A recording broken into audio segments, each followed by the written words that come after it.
Throughout the year, Wizards of the Coast releases various surveys to gather feedback from many Magic the Gathering players. Some surveys seek general information about play habits, how well products and sets were received, etc., while others seek to determine what the player base's reactions and desires may be for future planned products. The latter can often be sneak peeks in and of themselves because they give you a glimpse into what Wizards of the Coast may be planning for the future of the game.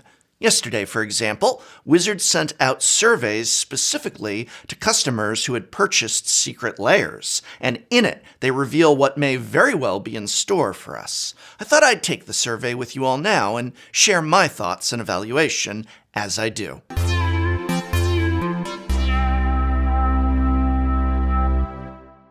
I'm going to walk you through the survey and pause intermittently to offer my feedback. Now, some have reported that, based on their answers, there may have been some branchways that led to different questions. I can only show here what was revealed to me as I took the survey, but for all of us, it begins with, how many secret lairs have you ever purchased? To which my answer is, I've purchased one or two.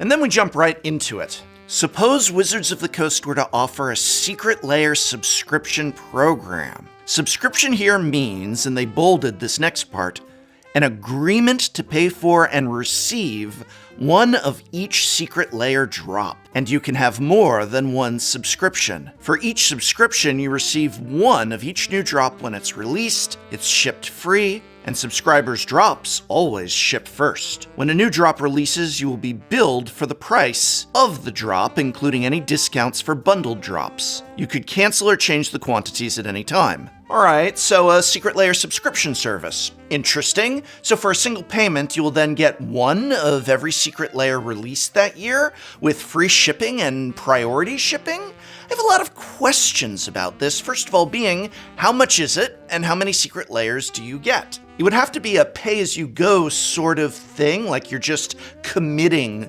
to it, but you don't know how much you're going to spend over the course of the year. That seems problematic if someone thinks they're going to spend X, but it ends up being X times 4. Yet, I can't imagine that at the start of a year, or even several months into a year, like where we are now, that Wizards of the Coast 100% knows every secret lair coming out that year. But maybe they really do plan everything years in advance. Maybe they know all the secret lairs of 2022, 2023, but that's a lot of layers. They'd need to know them all to know how much to charge you for all up front.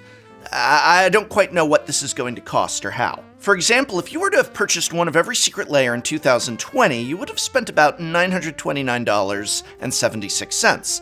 Now, that number is based on only getting the premium version of a secret lair when both a premium version and a non-premium version was offered, and does not factor into discount bundles. But that just raises further questions. So does a subscription get you one of both a non-foil and a foil version of a drop, or only a foil or non-foil version?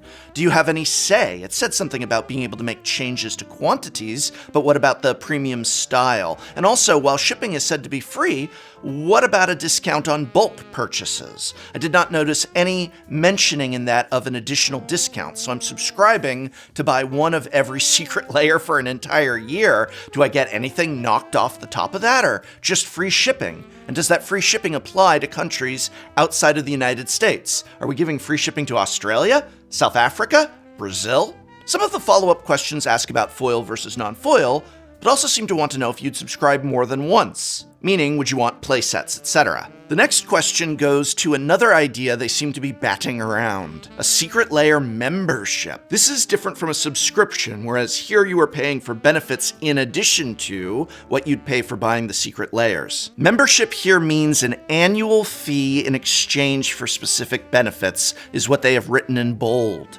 And the benefits that they propose are access each secret lair a week early, flat discount of 10% on each individual drop you purchase, access to 4 exclusive drops each year, free shipping with every purchase, first in line, your drops always ship first, occasional surprise gifts, and exclusive access to Secret Lair merchandise like playmats and sleeves. So this is getting into a territory I'm not a fan of.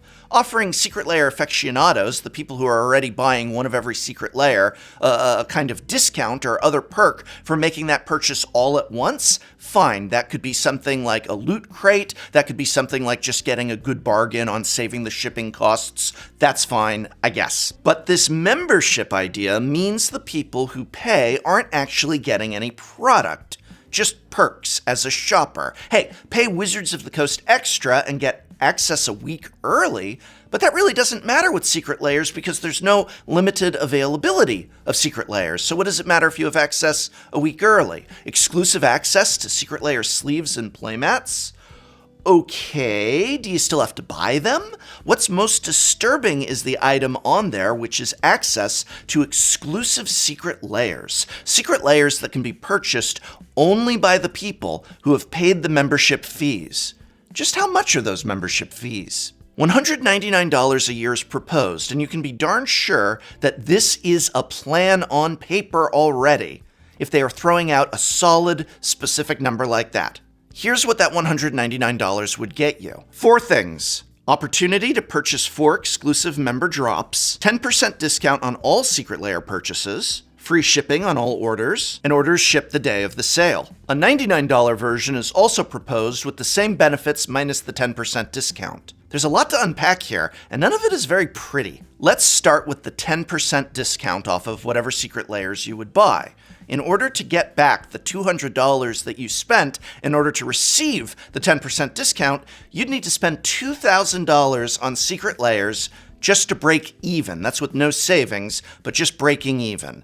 Buying one of each premium Secret Lair from 2020, remember, would cost you just under $1,000. So the only way you are not losing money on your membership fees is, assuming the same number of Secret Lairs in a given year is the same as 2020, if you buy slightly more than 2 of each Secret Lair for the year. $2,000 on Secret Lairs just to justify that 10% discount. But there's something more insidious about this idea of a paid membership for Secret Lairs that you then still have to buy, and that's the idea of exclusive Secret Lairs. Secret Lairs that only members can purchase. So if you want access to buying those unknown future exclusive Secret Lairs, you have to cough up the $200 now. Imagine how cool they might be. Imagine what a great deal Wizards of the Coast might be able to offer on needed reprints or wild, exciting art. You better pay $200 now, or you simply will not be allowed to purchase these later. Secret Lairs are already built on the premise of FOMA, or feelings of missing out. This is taking that to the extreme, charging people for the privilege of charging them more later. This plan, in my opinion, will lead to nothing but further bad feelings in the community. Imagine paying the $200 for membership and then you end up not liking those exclusive Secret Lairs that are offered, or not liking some of them.